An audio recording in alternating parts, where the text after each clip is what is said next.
Chrome browser open করে নিচ্ছি। এরপরে ব্রাউজারে সার্চ বারে টাইপ করব tplinkwifi.net। এটি লিখে সার্চ বারে ক্লিক করব। এখানে থেকে মূলত আমরা রাউটারে প্রবেশ করব।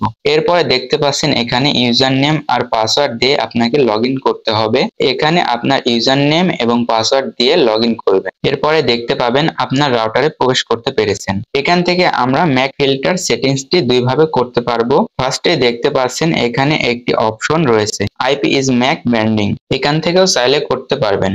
আর এছাড়াও যদি আমরা ওয়্যারলেসে যে অপশন আছে সেখানে গিয়েও করতে পারি। এখানে গেলে অনেক সাব ক্যাটাগরি পাবো ওয়্যারলেসের আন্ডারে। এখান থেকে আমরা দেখতে পাচ্ছি ওয়্যারলেস ম্যাক ফিল্টার। এখানে যদি ক্লিক করি তাহলে আমরা এমন ইন্টারফেস দেখতে পাবো। এখান থেকে মূলত ওয়্যারলেস ম্যাক ফিল্টার করতে হবে। এখানে আসার পরে আপনি ফার্স্টে দেখতে পাচ্ছেন ডেনি করা আছে এবং নিচে অ্যালাউ। জাস্ট আপনি অ্যালাউটি সিলেক্ট করবেন। দেখতে পাচ্ছেন আমাদের নেটটি ডিসকানেক্ট হয়ে গেছে, আমরা কানেক্ট করে নিচ্ছি। এটি হচ্ছে আমাদের ফার্স্ট